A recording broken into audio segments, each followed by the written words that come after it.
चलिए, आज जो है हमारी जीके जीएस की अगली श्रृंखला है और यह है हमारी 6 नंबर की क्लास। फ्रेंड्स, हम कर रहे हैं जीके जीएस, जिसमें मैं पहले ही बता दूं कि इस क्लास में पूरा क्या होने वाला है। क्लास में जो है 25 प्रश्न होंगे। प्रत्येक प्रश्न के साथ में उसकी व्याख्या के रूप में 5 से 7 प्रश्न जो है प्रत्येक प्रश्न में कवर करेंगे। तो 25 प्रश्नों के साथ में जो है 5-7 प्रश्न हर प्रश्न में होंगे। तो इसमें जो है इस प्रकार से आपके 130 से 35 प्रश्न जो है कंप्लीट हो जाते हैं। साथ ही कॉन्सेप्चुअल आपकी समझ हो जाएगी। जीके जीएस किस प्रकार से सॉल्व किया जाता है, किस प्रकार से आपको बार बार रिवाइंड करना है, कैसी चीजों को याद करनी है, और ये सभी की सभी चीजें जो दोस्तों ल्यूसेंट आधारित वनडे एग्जाम को टारगेट करते हुए बनाई जा रही हैं। चलिए क्लास की शुरुआत करते हैं। ये जो है क्लास का संक्षेप परिचय था और आप जो है इसका लाभ ले सकते हैं यदि आपकी यह क्लास हित में है। यदि आप चाहें तो हमसे जुड़ सकते हैं और यदि आपको पसंद आए बाद में हमारी मेहनत तो जो है वीडियो को लाइक करके चैनल सब्सक्राइब कीजिएगा। एक पॉजिटिव कमेंट करेंगे तो आपको हमें बहुत अच्छा लगेगा और साथ ही हमें जो है एक पॉजिटिव एनर्जी मिलेगी। अगली क्लास में कुछ नया करने का मन करता है। जहाँ 5 फैक्ट पढ़ाता हूँ 6 बताने का प्रयास करता हूँ। चलिए देखते हैं।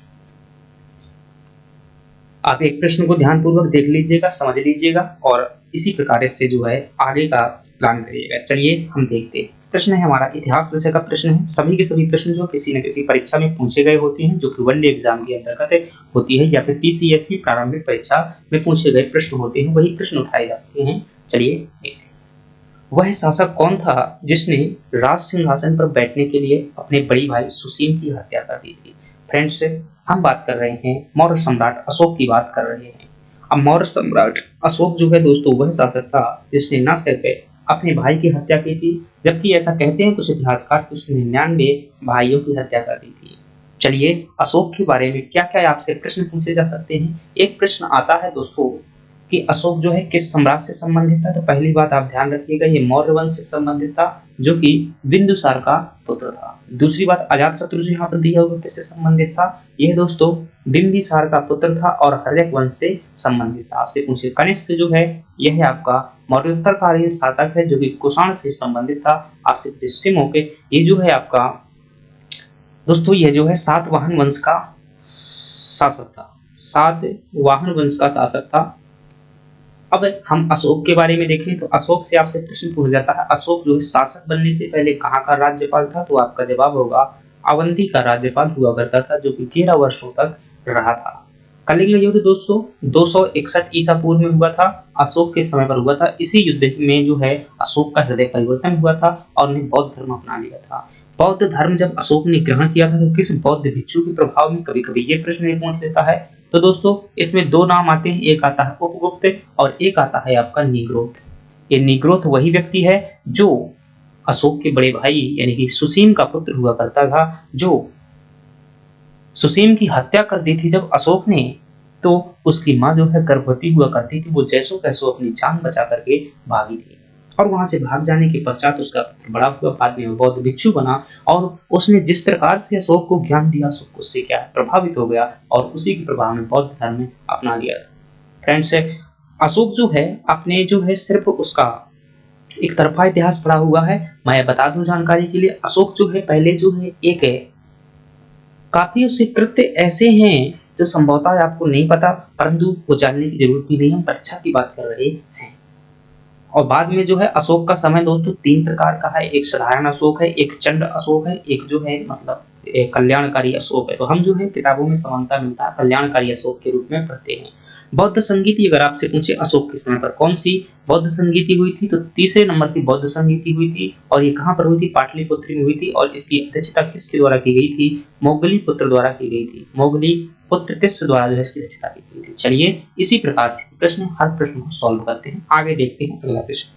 अगला प्रश्न है, अशोक ने अपने सभी अवलोकों में एक रूपता से किस प्राकृत का प्रयोग किया है? दोस्तों अशोक की बात करें, जब कल्याणकारी अशोक बनता है तो वो शासन की जो मतलब कल्याणकारी स्थापित करने का प्रयास करता है। इसके लिए वह जो है प्रचार प्रसार हेतु कई अभिलेख लगवाता है और अभिलेखों में जो है शासन के दिशा निर्देश लगवाता है। और इसमें जो है उसके द्वारा कौन सी भाषा का प्रयोग किया गया था? इसमें जो है उसके द्वारा जो है क्या वही मागधी भाषा का इसमें प्रयोग किया गया था। तो अशोक के दोस्तों अभिलेख को लेकर के कौन से प्रश्न बनते हैं? तो आप याद रखिएगा, अशोक के जो है वो प्रश्न पूछा जाता है अशोक के जो मूल नाम वाले अभिलेख कौन से हैं। प्रत्येक अभिलेख में अशोक कहीं जो है देवानाम पीतस्य लिखवाता था, तो कहीं जो है कुछ और लिखवाता था, कहीं सभी को पूरी प्रजा को अपने पुत्र के रूप में कहता है। लेकिन कुछ अभिलेख ऐसे हैं जिसमें अशोक का नाम अशोक मिलता है। वो कौन कौन से हैं? 4 अभिलेख हैं, आपको याद रखना है। पहला अभिलेख है आपका गुर्जरा अभिलेख। कौन सा है? गुर्जरा अभिलेख। दूसरा है नेत्तूर अभिलेख, नेत्तूर अभिलेख। और तीसरा है आपका उदयगोलम, उदयगोलम अभिलेख है। और चौथा है आपका मास्की शिलालेख है। तो ये गुर्जरा जो है दोस्तों मध्य प्रदेश में स्थित है, और मध्य प्रदेश में कहाँ? जबलपुर में स्थित है। और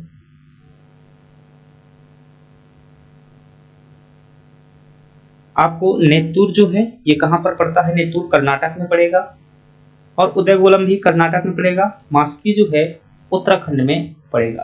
तो ये फ्रेंड्स कैसे किसके अभिलेख है? अशोक के अभिलेख है, जिसमें अशोक का नाम अशोक मिलता है।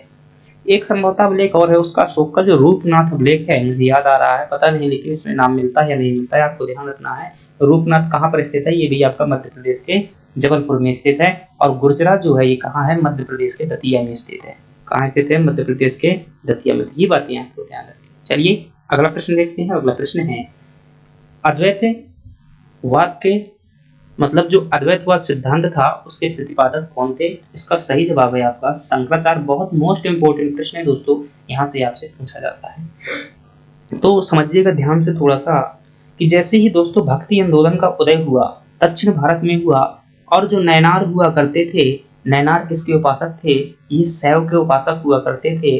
और जो अलवार थे वो किसके थे? ये विष्णु के उपासक हुआ करते थे। परंतु धीरे धीरे जो है बदलाव हुआ, भक्ति का प्रचार हुआ, और शंकराचार्य हुए। कौन हुए? शंकराचार्य हुए। और शंकराचार्य ने क्या कहा कि जो ब्रह्म है क्या है? जो ब्रह्म है और आत्मा है वो क्या है? अलग अलग नहीं है, दोनों क्या है? एक ही है। इसी मत को क्या कहा गया? अद्वैतवाद कहा गया। अद्वैत का मतलब है दो नहीं एक। क्या है? दो नहीं, ब्रह्म और आत्मा अलग अलग नहीं है। जो व्यक्ति के अंदर आत्मा है वो ब्रह्म का ही अंश है। जब व्यक्ति मर जाता है तो आत्मा कहाँ पर चली जाती है? ब्रह्म में चली जाती है। इसी सिद्धांत को क्या कहा गया? अद्वैतवाद कहा गया। और इस सिद्धांत में उन्होंने टैगलाइन भी कही कि ब्रह्म सत्यम जगत मिथ्या ब्रह्मामयो जीवो न अपराः। मतलब कि सत्य केवल इस जगत में क्या है? ब्रह्म है। और जगत जो है आपको दिख रहा है वो सब क्या है? मिथ्या है। ब्रह्म के अलावा इस जगत में कुछ भी नहीं है। ब्रह्मामयो जीवो न अपराः मतलब जीव अलग नहीं है।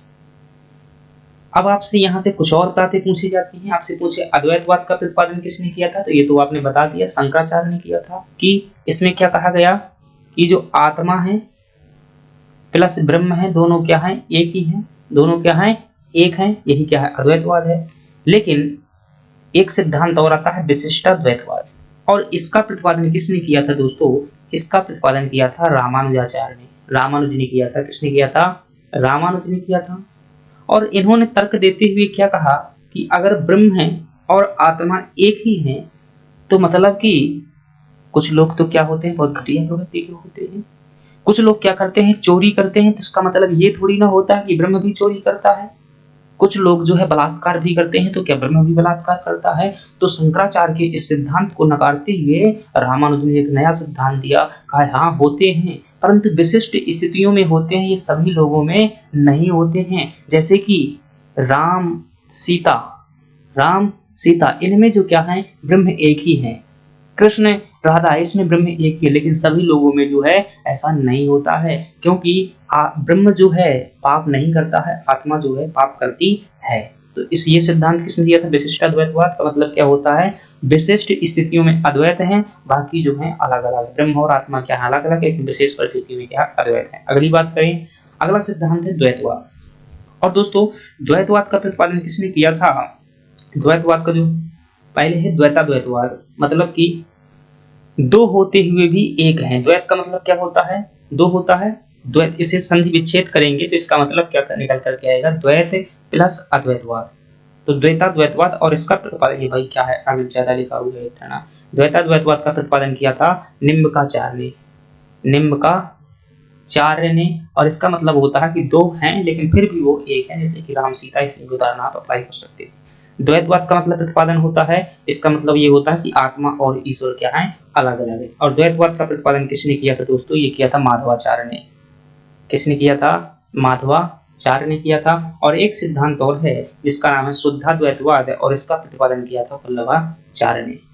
वल्लभाचार्य ने। तो ये 5 सिद्धांत आपको रट लेने हैं। वल्लभाचार्य ये 5 सिद्धांत रख लेने हैं। अद्वैतवाद शंकराचार्य, विशिष्टाद्वैतवाद रामानुजाचार्य, द्वैताद्वैतवाद निम्बकाचार्य, द्वैतवाद माधवाचार्य और शुद्धाद्वैतवाद वल्लभाचार्य ने किया था। चलिए अगले प्रश्न की बात करते हैं। अगला प्रश्न है कि भारतीय राष्ट्रीय कांग्रेस की सबसे पहली महिला अध्यक्ष कौन थी। तो फ्रेंड्स यहाँ पर फटाफट आप जो क्या करेंगे, प्रश्नों को नोट करेंगे। अब पहली महिला कांग्रेस पूछा जाए तो वो आप कौन है, सरोजनी नायडू। सरोजनी नायडू कह रहा हूँ भाई, पहली महिला अध्यक्ष पूछ रहा तो एनी बेसेंट हो जाएगी। और इनके द्वारा जो है 1917 में जो है कांग्रेस का जो लखनऊ अधिवेशन हुआ था उसकी अध्यक्षता की गई थी। आपसे पूछे कि प्रथम भारतीय महिला अध्यक्ष कौन थी, कांग्रेस की प्रथम भारतीय महिला अध्यक्ष, तो वो कौन थी दोस्तों, सरोजनी नायडू थी। और इनके द्वारा जो है 1925 के कानपुर अधिवेशन की अध्यक्षता की गई थी। आपसे पूछे मैडम भीकाजी कामा कौन थी। दोस्तों इन्हें आज़ादी की माँ भी कहा जाता है। क्या कहते हैं इन्हें, आज़ादी की माँ भी कह देते हैं। क्यों, क्योंकि इनके द्वारा जो है 1907 के अंतर्गत कहाँ, जर्मनी में अंतर्राष्ट्रीय स्तर पर भारत का प्रतिनिधित्व करते हुए अंतर्राष्ट्रीय कांग्रेस में ध्वज फहराया गया था। विजय लक्ष्मी पंडित यह दोस्तों संविधान सभा की सदस्य भी रही हैं और जो यूएनओ होता है अंतर्राष्ट्रीय मतलब यूनाइटेड नेशन ऑर्गेनाइजेशन, इसमें क्या रह चुकी हैं, भारत की प्रथम राजदूत रह चुकी हैं। क्या रह चुकी हैं, प्रथम राजदूत रह चुकी हैं। और जो इसकी महासभा होती है उसकी यह अध्यक्ष भी बन चुकी हैं। विजय लक्ष्मी पंडित पंडित जवाहरलाल नेहरू की बहन थी। तो ये प्रश्न दोस्तों हमने देखे। इसके साथ में कांग्रेस की अगर स्थापना की बात की जाए तो दोस्तों ये स्थापना जो है 1885 में हुई थी और किसके द्वारा की गई थी, A.O.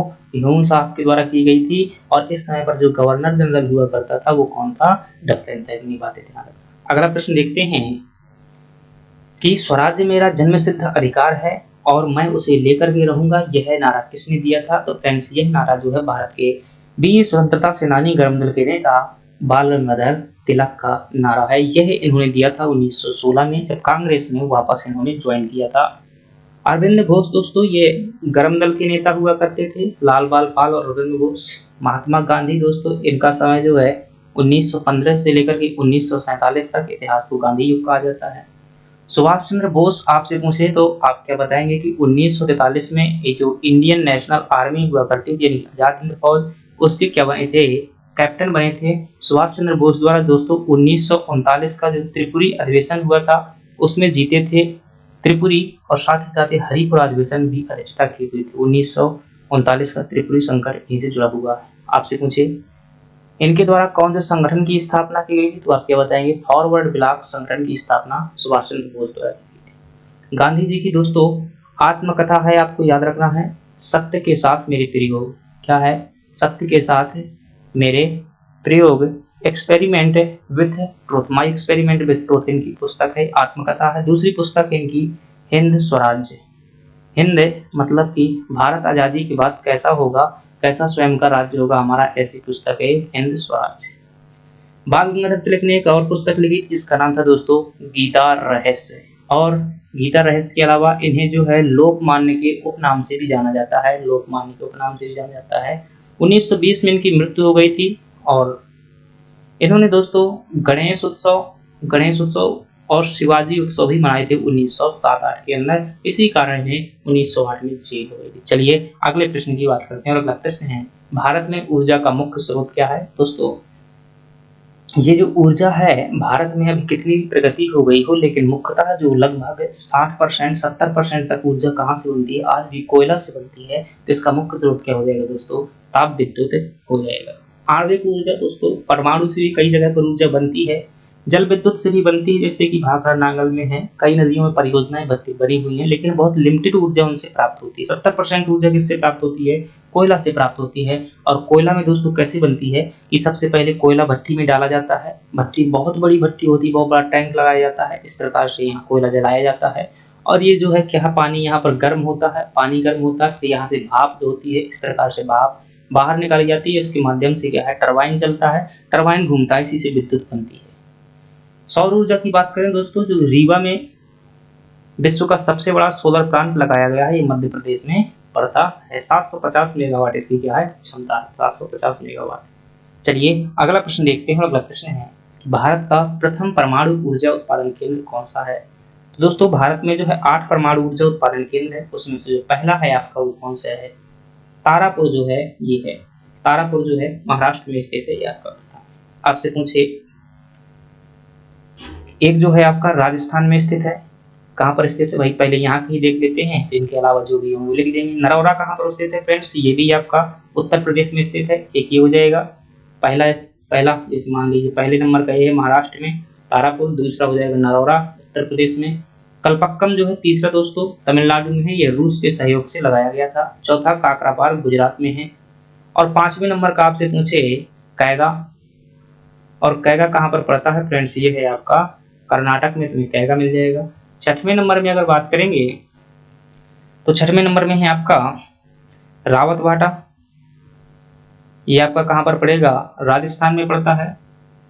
और 7 नंबर में पड़ेगा भाई कौन सा जगह बीच में, तारापुर हो गया कर्नाटक में हो गया, कुडनकुलम केरल में हो गया। तो इस 8 है टोटल के टोटल कितने हैं 8 है, तो कुछ और है भाई बीच में कहीं होंगे। एक कोलकाता में पड़ता है, कलकत्ता में है भाई साइक्लोट्रॉन। कलकत्ता में कौन सा है, कलकत्ता में जो है आपका साइक्लोट्रॉन परमाणु ऊर्जा केंद्र है, साइक्लोट्रॉन, ये कहाँ पर है कलकत्ता में। एक और है कोई 8 है, आप इस प्रकार से ध्यान दे लेंगे। चलिए अगली बात करते हैं। अगला प्रश्न है कि भूतापीय ऊर्जा पर आधारित मणिकरण नहीं भाई मणिकरण है, मणिकरण बिजली संयंत्र कहाँ पर स्थित है। तो ये फ्रेंड्स कहाँ पर स्थित है, हिमाचल प्रदेश पर स्थित है। याद रखिएगा जैसे ये पृथ्वी है, अब पृथ्वी में आप जानते हैं कि बीच में क्या है आग भरी हुई है, यहाँ पर ठोस है और यहाँ पर ऊपर वाला परत ठोस है, बीच में क्या है द्रव अवस्था में है। तो चट्टानें आपस में टकराती हैं, परंतु पृथ्वी में कहीं कहीं पर ऐसे मान लीजिए भाई फट गई, दरार हो गई, तो वहां पर से क्या हो जाता है, आग का जो धुआं है गर्म पानी है ये निकलने लगता है। तो दोस्तों यही गर्म पानी जो है गर्म होता है, इससे क्या कर लेते हैं हम भाप बना लेते हैं और इसी भाप से विद्युत बना लेते हैं। इसी को क्या कहा जाता है, भूतापीय ऊर्जा कहा जाता है। और ऐसा ही एक जो मतलब केंद्र बनाया गया है हमारे हिमाचल प्रदेश में बनाया गया है, तो ये मणिकर्ण भूतापीय ऊर्जा केंद्र है जो कहाँ पर है, हिमाचल प्रदेश। आपसे पूछे एक लद्दाख में है, बहुत इंपॉर्टेंट है, याद रखिएगा लद्दाख में कौन सा है ऐसा, तो दोस्तों पूगा घाटी आपका लद्दाख में पड़ता है, पूगा घाटी। एक मध्य प्रदेश में भी है, मध्य प्रदेश के होशंगाबाद में सतपुड़ा नेशनल पार्क है, वहां पर है जिसका नाम भाई अनकहा, अनकहा नाम है, अनहोनी है भाई, अनहोनी कहाँ पर है मध्य प्रदेश में। आप एक से और इम्पोर्टेंट है जिसका नाम है भाई अमेरिका में स्थित है, यूएसए में स्थित है, कई बार प्रश्न आ जाता है। और वो जो एक गीजर है, गीजर ऐसे ही गीजर होते हैं, ये येलोस्टोन नेशनल पार्क में स्थित है। कहाँ पर स्थित है, येलोस्टोन नेशनल पार्क में, येलोस्टोन नेशनल पार्क में यह स्थित है। तो ये बात भी आप ध्यान रखेंगे। चलिए अगले प्रश्न की बात करते हैं। अगला प्रश्न है विश्व का सबसे बड़ा यूरेनियम उत्पादन करने वाला देश कौन सा। तो दोस्तों यूरेनियम उत्पादन के लिए जो है कजाकिस्तान जाना जाता है। रूस जो है हीरा उत्पादन में विश्व में कौन से स्थान पर है, प्रथम स्थान पर है। चलिए कुछ खास बातें कर लेते हैं। आपसे पूछे चीन का पहला स्थान किन किन चीजों में आता है। दोस्तों लोहा उत्पादन में, सोना उत्पादन में, कोयला उत्पादन में और एल्यूमिनियम के उत्पादन में चीन का क्या है, पूरे विश्व में कौन सा स्थान आता है, आपका प्रथम स्थान आता है। आपसे पूछे मैक्सिको दोस्तों किसमें है, चांदी के उत्पादन में मैक्सिको का जो है प्रथम स्थान है। आपसे पूछे चिली का जो है दोस्तों तांबा उत्पादन में जो है चिली का है। आपसे पूछे रूस जो है ये हीरा उत्पादन में क्या है, प्रथम स्थान पर है। आपसे पूछे ऑस्ट्रेलिया किसमें है दोस्तों, बॉक्साइट के उत्पादन में ऑस्ट्रेलिया बॉक्साइट के उत्पादन में प्रथम स्थान पर, जबकि एल्यूमिनियम में कौन है, चीन है। तो ये प्रश्न आपको याद रखने हैं। चलिए अगला प्रश्न देखते हैं। अगला प्रश्न है एशिया का सबसे पुराना तेल उत्पादक क्षेत्र कहाँ पर है। तो दोस्तों ये आपका कहाँ पर स्थित है, असम में स्थित है और इसका नाम है डिगबोई। डिगबोई जो है आपका ये एशिया का सबसे पुराना तेल केंद्र है, असम में स्थित है। आपसे पूछे गुजरात में दोस्तों अंकलेश्वर तेल केंद्र कहाँ पर स्थित है, ये आपका गुजरात में स्थित है। राजस्थान में ध्यान रखिएगा 3 है, भाग्यम, ऐश्वर्यम और मंगलम, ये जो है मंगला भी कह सकते हैं। ये 3 जो है दोस्तों परमाणु ऊर्जा केंद्र है। मेंस में 3 नंबर का प्रश्न भी एक बार आ चुका है। तो ये क्या है, परमाणु ऊर्जा शायद मैंने बोला हुआ है, मतलब पेट्रोलियम के और तेल उत्पादक केंद्र है। इसके अलावा भी गुजरात में जो है मुंबई हाई, जैसे भारत में बात करें जो मुख्य केंद्र है जहाँ से पेट्रोलियम निकाला जाता है, एक दोस्तों यहाँ पर पड़ता है और एक यहाँ पर पड़ता है। इसका नाम क्या है, मुंबई हाई। क्या है, ये है आपका मुंबई हाई और ये है आपका रावा अपतट। रावा अपतट क्षेत्र ये पेट्रोलियम उत्पादन के लिए भारत में प्रमुख केंद्र है। चलिए अगला प्रश्न देखते हैं। अगला प्रश्न है कि निम्नलिखित में से कौन सा विकल्प नवीकरणीय ऊर्जा का स्रोत नहीं है। दोस्तों ऐसी ऊर्जा जिसका क्या किया जा सके, जिससे एक बार उपयोग करने के बाद क्या किया जा सके, पुनः उपयोग किया जा सके, पुनः उपयोग किया जा सके। जैसे अगर कोयला की बात करेंगे तो मान लीजिए आपके पास में एक ट्रॉली कोयला है और एक बार जला दिया तो क्या उसे दोबारा उसे जला सकते हैं, नहीं जला पाएंगे। हाँ जलाएंगे, वही नंबर 2 में जलता है, जैसे ईंट भट्टा में, फिर वही कोयला बाद में हो जाता है, तो उतना ज़्यादा प्रयोग नहीं होता है। जैसे डीजल है, पेट्रोलियम की बात करें, पेट्रोलियम की बात करें तो इसका जब एक बार प्रयोग करेंगे दोबारा प्रयोग नहीं हो पाएगा, तो ये नवीकरणीय नहीं है। नवीकरणीय वह है जिसका एक बार उपयोग करने के बाद उसी रूप में पुनः उपयोग किया जा सकता हो। जैसे कि सूर्य ऊर्जा कह सकते हैं, सूर्य का प्रकाश से सोलर प्लांट बनते हैं, वो हमेशा इनसे उपयोग होता है। विद्युत, जल विद्युत ऊर्जा हो सकती है, हमेशा ही चलती रहती है। तो कौन सी नवीकरणीय ऊर्जा का स्रोत नहीं है, सौर ऊर्जा है। वायु भी दोस्तों, पवन ऊर्जा भी है, समुद्र की लहरें भी हैं, लेकिन कोयला नहीं है। इसका सही जवाब क्या हो जाएगा, आपका डी ऑप्शन हो जाएगा। पवन ऊर्जा के उत्पादन में जो प्रथम स्थान है दोस्तों तमिलनाडु का आता है और दूसरा गुजरात का जो है दूसरा स्थान आता है। सौर ऊर्जा में पहला स्थान शायद राजस्थान का आता है और कोयला में तो शायद पता नहीं। सबसे ज्यादा जो विद्युत बनती है किससे, कोयला से बनती है। अगली बात करें, निम्नलिखित में से कौन संसद का अनन्य भाग नहीं है। तो दोस्तों भारतीय संविधान का जो अनुच्छेद 79 है, अनुच्छेद 79 में क्या कहा गया है कि संसद किन किन चीजों से मिलकर बनी होती। संसद का क्या बताया गया है, संगठन बताया गया। क्या बताया गया है, संगठन। और इसके साथ संसद में 3 लोग शामिल होते हैं। कौन कौन से, एक होता है आपका राष्ट्रपति, क्या होता है राष्ट्रपति, एक होती है आपकी राज्यसभा और एक क्या होती है आपकी लोकसभा होती है। तो कहता है कौन अनन्य भाग नहीं है, तो दोस्तों राष्ट्रपति है, उपराष्ट्रपति इसका भाग नहीं होता है। अनुच्छेद 63 जो है उपराष्ट्रपति के अलग से प्रावधान करता है। और बात करें तो अनुच्छेद 52 में भारत के एक राष्ट्रपति होगा। लोकसभा दोस्तों अनुच्छेद कितने में है, 81 में है। राज्यसभा जो है अनुच्छेद 80 में है। ये आपको ध्यान रखना है। चलिए अगले प्रश्न की बात करते हैं। आपसे पूछे शायद इसमें कि उच्च सदन किसे कहा जाता है, तो आप क्या बताएंगे, राज्यसभा को। निम्न सदन किसे कहा जाता है, तो आप क्या बताएंगे, लोकसभा को। अगला प्रश्न है कि भारतीय संसद के कितने अंग हैं। तो दोस्तों अभी देखा हमने पिछले प्रश्न में कि 3 अंग हैं। कौन कौन से, एक है आपका राष्ट्रपति, एक है आपकी राज्यसभा, एक है आपकी लोकसभा। तो ये प्रश्न हो गया। चलिए अगला प्रश्न देख लेते हैं। और अगला प्रश्न है कि भारतीय संविधान के अनुसार देश का प्रथम नागरिक कौन होता है। दोस्तों देश का जो प्रथम नागरिक होता है वो कौन होता है, भारत का राष्ट्रपति होता है। लोकसभा अध्यक्ष की बात करें, आपसे पूछे दोस्तों कोई विधेयक धन विधेयक है या नहीं है, मतलब कोई भी कानून जब संसद में जाता है कि कोई बिल जो धन विधेयक है या नहीं है अथवा नहीं है, इसका निर्धारण किसके द्वारा किया जाता है, लोकसभा अध्यक्ष द्वारा किया जाता है। उपराष्ट्रपति की बात करें दोस्तों तो ये जो राज्यसभा होती है उसका क्या होता है, ये पदेन सभापति होता है। राज्यसभा क्या होता है, ये पदेन सभापति होता है। कौन, उपराष्ट्रपति। भारत का प्रधानमंत्री दोस्तों वास्तविक प्रमुख होता है, यानी कि सरकार का वास्तविक प्रमुख कौन होता है, प्रधानमंत्री होता है। और जो नीति आयोग है उसका उपाध्यक्ष भी होता है, बहुत सारे उनका उपाध्यक्ष होता है। प्रधानमंत्री अगर बात करेंगे, आपसे पूछे कि प्रथम प्रधानमंत्री कौन था, जवाहरलाल नेहरू थी। प्रथम महिला प्रधानमंत्री कौन थे, इंदिरा गांधी थी। आपसे पूछे कि 3 बार प्रधानमंत्री बनने वाले व्यक्तियों में से कौन है, तो जवाहरलाल नेहरू है, इंदिरा गांधी है, नरेंद्र मोदी हो गए। चलिए अगला प्रश्न देखते हैं। और अगला प्रश्न है भारतीय सशस्त्र सेनाओं का सर्वोच्च कमांडर कौन होता है। तो दोस्तों जब हम किसकी बात करते हैं, भारत के राष्ट्रपति की शक्तियों की बात करते हैं कि राष्ट्रपति के पास में क्या क्या शक्तियां हैं, तो राष्ट्रपति के पास में हमें कई प्रकार की शक्तियां देखने को मिल जाती हैं। जैसे कि राष्ट्रपति के पास में कुछ विधायी शक्तियां होती हैं, कुछ कार्यपालक शक्तियां होती हैं, कुछ उसके पास में न्यायिक शक्तियां होती हैं और कुछ जो है सैन्य शक्तियां होती हैं। इसके अलावा वित्तीय शक्तियां भी होती हैं।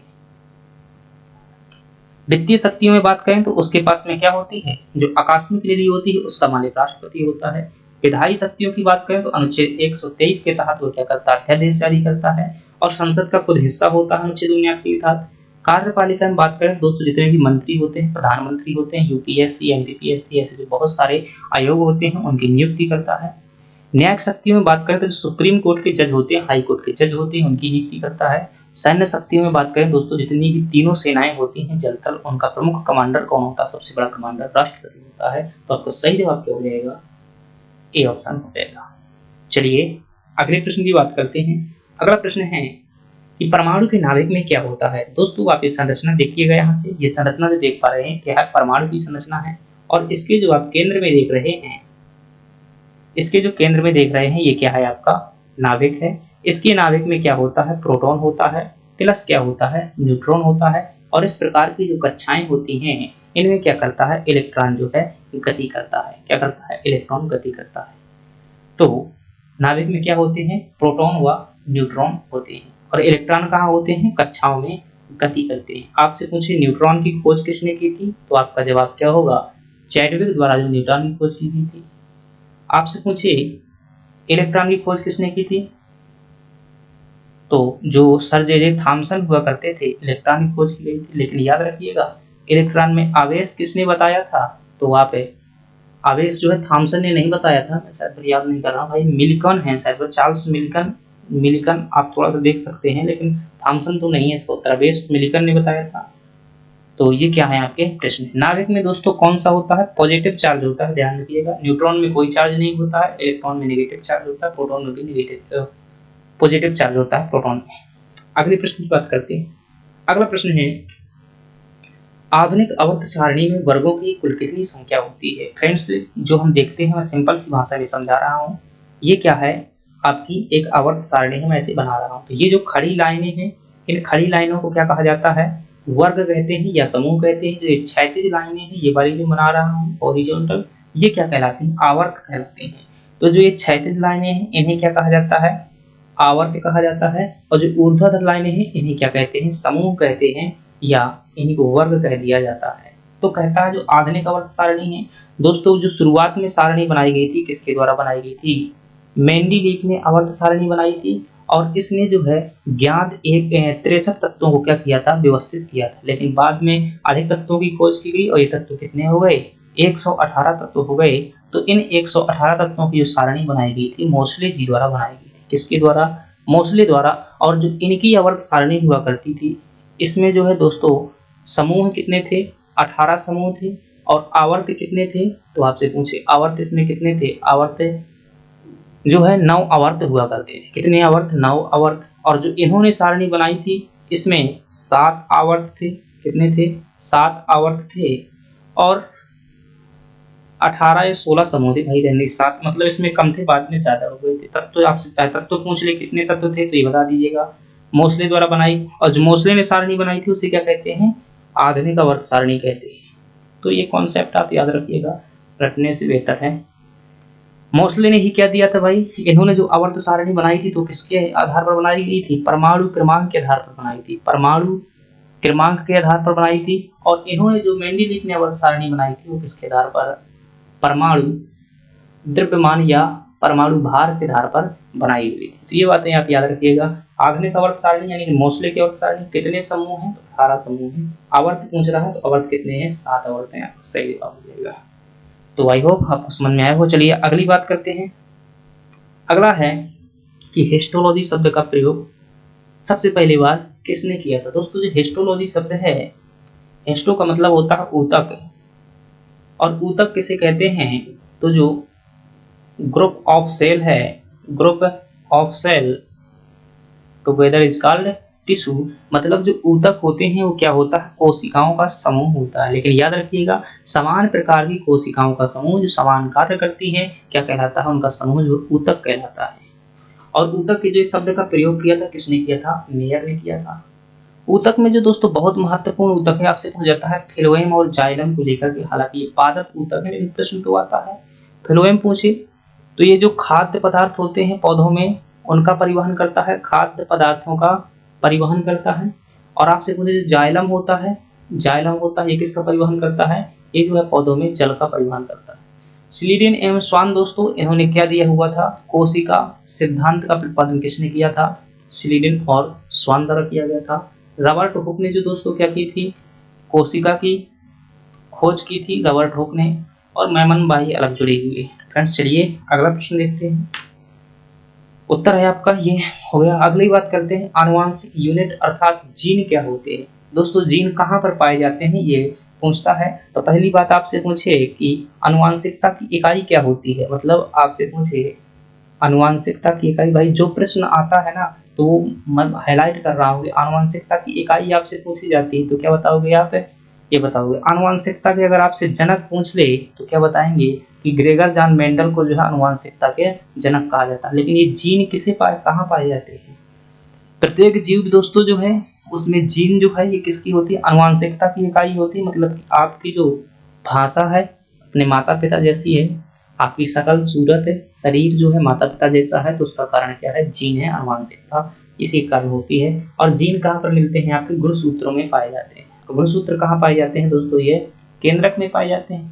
केंद्रक कहाँ पाया जाता है, कोशिका में पाया जाता है। और कोशिका कहाँ होती है, प्रत्येक जीव शरीर में होती है। आपसे पूछिए लाइसोसोम दोस्तों, तो इसकी खोज तो सीडोवे द्वारा की गई थी, लेकिन जो महत्वपूर्ण फैक्ट है इसे आत्महत्या की थैली कहा जाता है। अब क्यों कहते हैं, क्योंकि यहाँ पर हाइड्रोलाइटिक एंजाइम पाए जाते हैं जो कोशिकीय पदार्थों का पाचन करते हैं। चलिए अगली बात करते हैं। अगला प्रश्न है कि निम्नलिखित में से कौन सा एक संवैधानेतर संस्था है। तो फ्रेंड्स संवैधानेतर का मतलब क्या होता है, इसका मतलब होता है संविधान अलग कर दीजिए। इतर का मतलब क्या होता है, उससे अलग, मतलब संविधान से अलग संस्था आपसे पूछ रहा है। वित्त आयोग की बात करेंगे तो इसका प्रावधान दोस्तों 280 में हमें देखने को मिल जाता है, और अंतरराज्यीय की अगर बात करें तो इसका प्रावधान हमें 263 में देखने को मिल जाता है। तो ये तो संविधान के किस अनुच्छेद में है। वित्त आयोग है आपका राष्ट्रपति द्वारा गठित किया जाता है, किसके द्वारा, राष्ट्रपति द्वारा गठित किया जाता है। अनुच्छेद 280 प्रावधान है, संविधान में है। और अंतरराज्यीय परिषद दोस्तों 2 या 2 से अधिक राज्य जो होते हैं उनमें कभी कभी लड़ाई हो जाती है, कभी नदी को लेकर है, कभी आय को लेकर है, कभी व्यापार को लेकर के, तो उनके विवाद को निपटाने के लिए अंतरराज्यीय परिषद है, और इसका प्रावधान किसमें है, अनुच्छेद 263 में है। निर्वाचन आयोग की बात करेंगे तो इसका प्रावधान भारतीय संविधान के अनुच्छेद 324 में है, और अगर भाग पूछे तो आपका भाग जो है 15 में शायद इसका प्रावधान किया गया है। नीति आयोग की बात करें तो दोस्तों नीति आयोग क्या है, संवैधानेतर संस्था है, और इसका गठन जो है 2015 में किया गया। सही जवाब का क्या हो जाएगा, डी हो जाएगा। चलिए अगले प्रश्न की बात करते हैं। अगला प्रश्न है आपसे पूछा जा रहा है कि रैंडम एक्सेस मेमोरी निम्नलिखित में से किसे कहा जाता है। दोस्तों रैंडम का मतलब होता है आर, एक्सेस का मतलब हो जाएगा ए, और मेमोरी का मतलब हो जाएगा एम। तो अर्थात रैम को क्या कहते हैं, रैंडम एक्सेस मेमोरी कहा जाता है।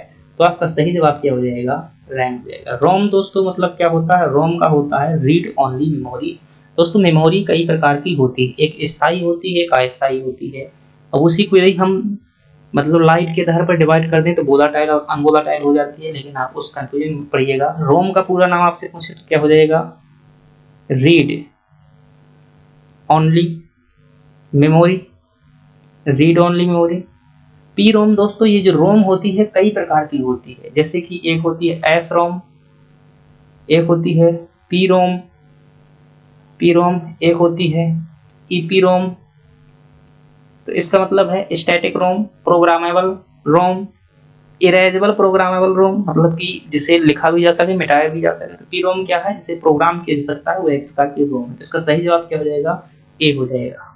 चलिए आपसे शायद प्रश्न पूछे कि सबसे तेज मेमोरी कौन सी होती है, सबसे तेज फास्ट।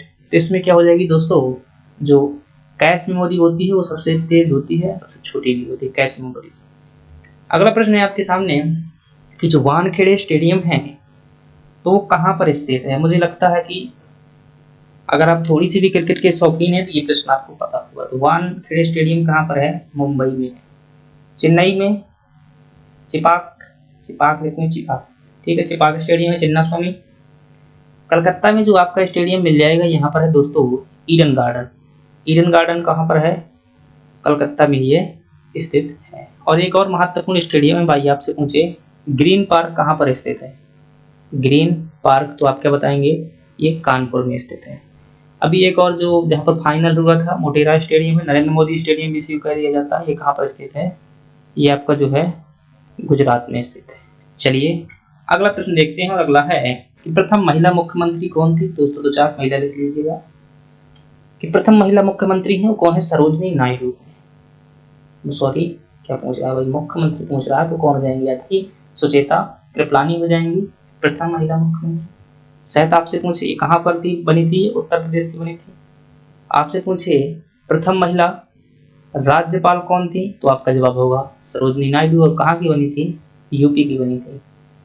प्रथम महिला जो है मीरा कुमार जो है दोस्तों, यह भी आपकी प्रथम महिला जो है सत्र न्यायाधीश। आपसे पूछे शायद भाई मीरा कुमार, मैंने कहीं नाम पढ़ा होगा, सत्र न्यायाधीश है या फिर कुछ और, लोकसभा अध्यक्ष है दोस्तों ये। आपसे पूछे प्रथम महिला लोकसभा अध्यक्ष कौन है? लोकसभा अध्यक्ष तो कौन है? मीरा कुमार। लीला सेठ की बात करें दोस्तों तो ये हाई कोर्ट की प्रथम महिला क्या है? चीफ जस्टिस है, यानी कि मुख्य न्यायाधीश है। तो इतनी बातें आपको याद रखनी। अगला प्रश्न है राष्ट्रीय पर्यावरण अभियांत्रिकी संस्थान।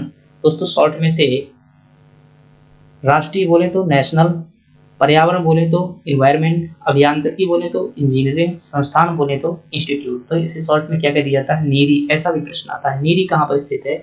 ये स्थित है आपका नागपुर में जो है स्थित है।